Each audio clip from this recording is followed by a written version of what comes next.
is a good place for nuclear. Well, guess what? We've been running nuclear in that community for 4 decades. Why are we even asking that question? I'd rather spend that $35 million, 3 times $105 million, perfecting a design, start building the foundation, and getting going. We need to do this for America. Are we doing something about the regulatory in here? Oh, yes, sir. Yes, you are. Because that's going to be a big factor. Yes, sir. That issue I just described will be addressed in this EO and many other issues that we don't have time with the President to cover today. But you say it's very, we've contemplated just about everything, right? Well, this, Mr. President, this Energy Dominance Council that you have created is something I haven't seen in 30 years. It brings together all the pieces of government in one place to expedite the process. Under Secretary Burgum's leadership, this has been an amazing, amazing thing. It used to be the case that I have to run to about 5 different places in Washington to get one answer. That's great. And now it's all together in one place. So all I know about Secretary Burgum and Secretary Wright is if we haven't gotten it right, we'll get it right shortly, and there'll be another order for you to sign. But thank you so much for your leadership, sir. You were going to say something? Well, I was just going to say commercial nuclear, a bit of an unsung hero. And I just want to thank you, Mr. President, Secretary Burgum, Secretary Wright, for bringing this attention to commercial nuclear. We have the largest and most safe fleet right here in the United States. And upon that, we have fantastic innovation that's being brought forward. And it's going to come in all shapes and sizes, and it's going to actually be coming through some of these companies that you see represented here. We're going to have great jobs, we're going to have wonderful energy, and we're going to be ready. So thank you, Mr. President, for leaning in. Appreciate it. Great job you've done, too. Jake? How about talking about your company and the job you're going to do? Yes, thank you, Mr. President. Well, first of all, a little MIT nuclear connection that goes back, I know, familiar for you. So, yeah, we're working on small reactors. I'm Jacob DeWitt, CEO, co-founder at Oklo, working on small next-generation reactors that take technology America invented, developed, and pioneered and bringing it to the market after it sat on the shelves of history for about 40 years. And it's because of the actions that you're doing today that are going to help unleash that. Changing the permitting dynamics is going to help things move faster. We're seeing private investment flow into this space like we've never seen before. We went public about a year ago. And one of the most successful actually go public outcomes for a transaction like that for a small nuclear company, because the market needs this and wants this. And under your leadership, creating the Dominance Council, I mean, it's hard to overstate the value of that. And nuclear is a manifestation of energy dominance.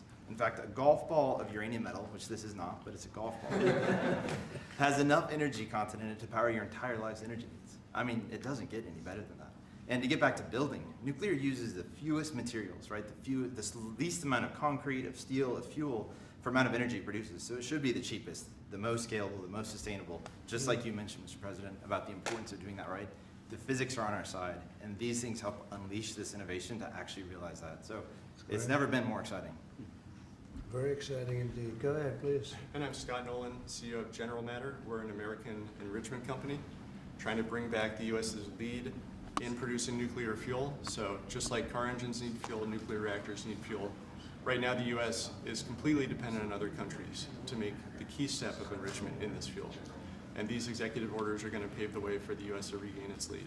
So we really appreciate it. Will you be doing the AI plants? Because we have a lot of them going up now, or soon going up, and they need tremendous electricity. Are you going to be involved in many of those plants? Yes. Will a lot of them be using nuclear, or some are using oil and gas, some are using different things? But many of them will be, I think. It just makes a lot of sense. Nuclear is a perfect solution, and that's where most of them are interested. Good luck. Thank you. Thank you. It's going to be great. It's going to be, yes. Okay, Will, please. Yes, sir. The first executive order we have for you relates to the issue that Secretary Hegseth was speaking to, which is the need for incredible amounts of power at defense installations and also in AI-focused installations. What this executive order will do is speed up the approval and adoption process for specialized nuclear reactors at these sorts of sites. It also involves the Department of Energy making available the necessary fuel stock. It also creates a special envoy position and a strategy around nuclear technology export. The idea being that we can grow American industry on the back of foreign purchasers who are interested in this sort of technology as well. I'm just thinking, as you're saying that, I just said, what about auto pens? Could I use an auto pen? What did Biden do? Did he have an auto pen at the desk? Nuclear powered. No, he didn't do events like that. Yeah, he used nuclear power. You know, he didn't do events like this, I guess. That's all right. Otherwise, you walk into the other side of the room, have an auto pen sign it, right? Here it is. It's phase one. Very big phase, very important phase.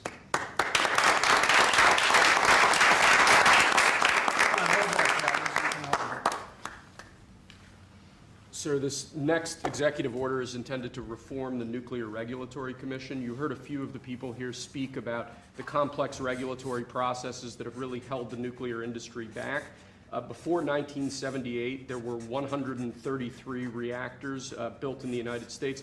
Since 1978, only 2 new commercial reactors have come online. That's because of overregulation, and the goal of this executive order is bringing that regulatory process into line with the actual needs of the industry and public safety, with an end goal of quadrupling the amount of nuclear power production in the next 2.5 decades. It's fantastic. It's exciting, right? Okay.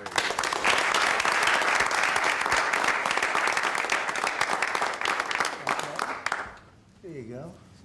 This next executive order relates to nuclear reactor testing, sir. The degree of overregulation and governmental inaction in this space in particular has had the effect of throttling development of new, highly modernized nuclear reactors that could really revolutionize the field of nuclear power generation. So this executive order, it orders a revised regulatory process to speed this whole process while preserving, obviously, core safety concerns. It also creates a new pilot program with an expectation that we will have 3 new experimental reactors online by July 4th next year. It's amazing. That's exciting.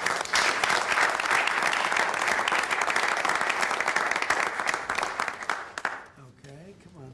And lastly, sir, we have an executive order on reinvigorating the nuclear industrial base. There are a number of core issues here, including the issue with fuel feedstock that one of the speakers mentioned before. This executive order, among other actions, includes an invocation of the Defense Production Act in order to spur a closer collaboration with private industry to ensure that we have the fuel supplies we need for a modernized nuclear energy sector. In addition to that, it includes crucial provisions relating to the development of a nuclear energy sector workforce and a number of other key building blocks to the overall nuclear industry that we're trying to spur here. Great, thank you.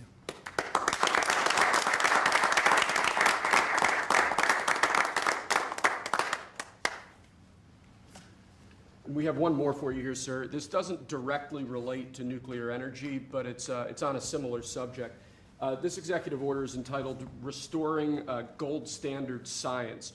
One of the issues that we've had in recent decades is that government policy has been made on the back of junk science. Scientific studies and findings that have included conflicts of interest or scientific misconduct. The purpose of this executive order is to recenter policymaking around gold standard science, scientific efforts that have followed appropriate scientific methods that don't include those sorts of conflicts of interest, and to ensure that when departments and agencies are relying on scientific studies to promulgate rules, to promulgate regulations, that the science that they're relying on is highly reliable and available to the public. He did a very good job, didn't he? He did. How many people here could have done that? I don't know. I think a lot. Thanks. Good job, Will. Thank you, Mr. President.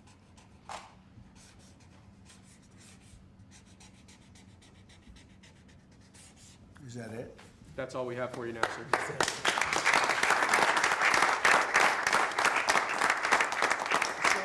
Do you have any questions for these brilliant people? They are brilliant people, actually. I have a question for you, Mr. President. Mr. President, on nuclear, sir, a lot of the concern over the years that's held the nuclear industry back has been about safety. Are you satisfied with those safety concerns? Yeah, we are. It's become a very safe, actually it's become very safe, and a tremendous work's been done on that, more than anything else, and it's really the automatic shutoffs. There's so many different things that they have now that they would have never had. You know, my uncle was a great nuclear person years ago, and that was a different, if you would have asked that question, probably it would have been a much different answer. But they have tremendous shut-off power and other powers that, and I understand it, like at a level that nobody's ever seen before, so it's safe. And we're going to do a lot of the small ones, and we're going to do some of the big ones. But yeah, very safe and clean. And on your Mr. social President, on Apple. Let's keep it on this for a little while. Mr. Let's keep it on the nuclear, and then if you want to ask something else, which you might, we'll do that. On nuclear, Mr. President. Yeah, please. What did you say to folks who are concerned that speeding up licensing or even doing fuel reprocessing raises safety and proliferation? Yeah, we're going to get it very fast, and we're going to get it very safe, and we're going to get the people in and out, and they're going to do plants. In many cases, they'll do 3 or 4 smaller ones and put them together.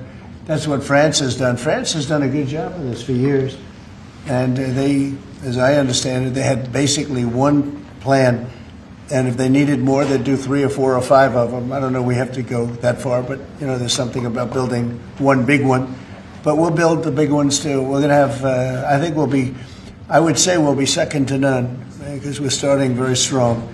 But it's time for nuclear, and we're going to do it very big. Yeah, please. Mr. President, what about the European Union? You said that negotiations are going nowhere. Where are the kind of points where they're slow moving? I've been saying to everybody, they've treated us very badly over the years. It was formed in order to hurt the United States, in order to take advantage of the United States, and they've done that. We have a big deficit with them. They sell millions and millions of cars, as you know, Mercedes and BMW and Volkswagen and many others, and we were restricted from restricted from selling cars into the European Union, which is not nice. And I just said it's time that we play the game the way I know how to play the game. You know, they've taken advantage of other people representing this country, and they're not going to do that any longer. Yeah. Mr. President, you are a deal maker, deal breaker. What are you hoping to achieve with a 50% tariffs on the? Well, I think this is there is no tariff, because what they'll do is they'll send their companies into the U.S. and build their plant. You know, we have I guess over $12 trillion practically committed. You look at other presidents; they haven't had $1 trillion for a year, for 2 years, for 3 years. We have numbers. Nobody's ever seen numbers like we have. And if they build their plant here, then they have no tariff at all. Are you looking for a deal in 9 days? Will you be able to do that, sir? I'm not looking for a deal. I mean, we've set the deal. It's at 50%. But again, there is no tariff if they build their plant here. Now, if somebody comes in and wants to build a plant here, I can talk to them about a little bit of a delay. But, you know, while they're building their plant, which is something I think that would be appropriate, maybe, we'll determine that. Is there anything they can do, sir? Is there anything the EU can do? I don't know. We're going to see what happens. But right now it's going on June 1st. And that's the way it is. No, they haven't treated us properly. They haven't treated our country properly. They banded together to take advantage of us. And the people behind me know, because they had some of that with their industry. But generally, you know, we signed a great deal with United Kingdom. We have numerous other deals that are ready to be signed. We've signed a deal with China. We have some really amazing deals. But the European Union, I mean, the sole purpose was really not to hurt us, but to take advantage of us. And we're not going to be taking Mr. advantage. Mr. President, on Apple, you said this morning that if they don't make their iPhones in the U.S., you're going to hit them with a 25% tariff. Right. Do you have the power to tariff one single company? And why would you No, want to it'll hurt be an more. American company in that way? It would be more. It would be also Samsung and anybody that makes that product. Otherwise, it wouldn't be fair.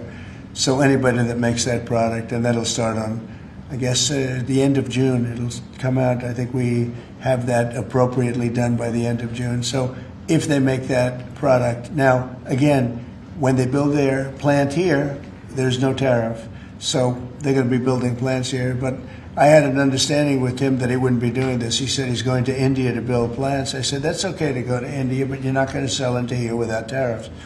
And that's the way it is. Yeah. Why would you hurt an American company? What makes you confident, sir, that Apple can build in the United States at a price that American consumers? Oh, they can. No, they can. And a lot of it's so computerized now. These plants are amazing if you look at them, but they can do that. And you know, actually, as you know, Apple's coming in with $500 billion. So are the chip companies. We have all of the chip companies coming in. The biggest, $500 billion, $200 billion, $250 billion they're spending. But we're talking about the iPhone now, and you know, the iPhone. If they're going to sell it in America. I want it to be built in the United States. Analysts say They're able to do that. When you say that Walmart should eat the cost of the tariffs, is that an acknowledgement that it is U.S. companies that bear the brunt of tariffs, not foreign countries? Sometimes the country will eat it, sometimes Walmart will eat it, and sometimes there'll be something to pay, something extra. I've always been a fan, and I've always believed, and if you look, take a look at what I did 4 years ago. We had the greatest economy, and we had no inflation. Remember that. We had no inflation, and yet we had hundreds of billions of dollars of tariffs that I put on China, yet we had no inflation. We had no big cost differential. Oftentimes, and I don't like it when a department store, because they'll do a lot of business, but they announce record profits and everything else. They have to take out some of their profits. They'll make a little bit less money. But I don't want the consumer. I don't want the consumer to pay. But why impose tariffs that you know are hurting American businesses? They're not hurting. They're helping because they're creating jobs in America. We're creating tremendous amounts of jobs in America like you've never seen. We're having investment in America. We're not getting ripped off by every country in the world. We've been ripped off by every country in the world. They're making their product. They sell it. They don't give our people the jobs. They make them with other countries' jobs. And we will have something that nobody will ever see again, I think. I think we have a potential to do numbers that we never envisioned in the wildest year. Look at what's happening. 10 to 12 trillion dollars in literally a couple of months. It's nothing like that's ever happened. It's we're doing a very special thing. We want, if they're going to sell it here, generally speaking, not for all products. There's some products we don't want to make. And frankly, we're much better off getting them elsewhere. But for certain products, we want cars. We want to make cars. We don't want to have, and I like Canada very much, but we don't want to have Canada making our cars. We want to make our cars. Oh, it's a phone call. Do you mind? Hello? Okay, it's only a congressman. I'd let you know, actually. Mr. President, are you Yeah. considering stopping other universities from taking foreign students? It's a different congressman. They're all congratulating Is that an us. iPhone, sir? Yeah, it's lucky it is, right? Okay, let's go. Are you considering stopping other universities besides Harvard from accepting foreign Well, we're students? taking a look at a lot of things. And as you know, billions of dollars has been paid to Harvard. How ridiculous is that? Billions. And they have $52 billion as an endowment. They have $52 billion. And this country is paying billions and billions of dollars and then gives student loans, and they have to pay back the loans. So Harvard's going to have to change its ways. And so are some others. On that note, a lot of CEOs in the United States, big companies, are foreign. What is that going to do? I'm fine with that. No, I'm fine with that. No, No, competitive. we want to do that. We're actually going to be doing something in the near future that's going to make it possible for people to come into this country and come in and have a road toward citizenship. And I think it'll be very exciting, but it's too soon to speak. Why would you not want the best and brightest from around the world to come, to come to Harvard? I do, but a lot of the people need remedial math. Did you see that? Where the students can't add 2 and 2, and they go to Harvard. They want remedial math, and they're going to teach remedial math at Harvard. No, wait a minute. So why would they get in? How can somebody that can't add or has very basic skills, how do they get into Harvard? Why are they there? And then you see those same people picketing and screaming at the United States and screaming at, they're anti-Semitic or they're something. We don't want troublemakers here. But how do people that can't, when Harvard comes out with a statement that they're going to teach some of their students remedial math, that's basic math, that's not the deal. Okay, and any more? Are there other countries you're considering shortening the 90-day pause on tariffs for? And then are there specific steps you're looking for the EU to take? We do. Well, we have a lot of requests, and you don't have the people to handle it, frankly. Everybody wants to make a deal. I'm sure now the European Union wants to make a deal very badly, but they don't do it right. They don't go about it right. The other thing they do is they sue our companies all the time. They have suits where their judges, I don't know if they're appointed by them, but they're definitely Europe-centric, and we're not going to stand for it. They won a $17 billion-dollar lawsuit for Apple, and I read that case, and that's not a case that should have been won. They're suing other of our companies. They use this as a weapon, but they use it really to raise funds for what they do. It's almost like a fundraising mechanism. So we add that to the fact that they do the non-monetary tariffs and lots of other trading, you would call them trading barriers. They don't take our cars. They don't take our agriculture. They don't take anything, but we take their cars by the millions. And therefore, they have the jobs, they get the money, and we get closed plants. It's not going to happen that way anymore. Thank you very much, everybody. Thank you, Chris. Thank you, Chris. Thank you, Chris. Thank you. Please go. Thank you, Chris. Please keep moving. Please keep moving. Out the door this way. Thank you, sir. Thank you, sir.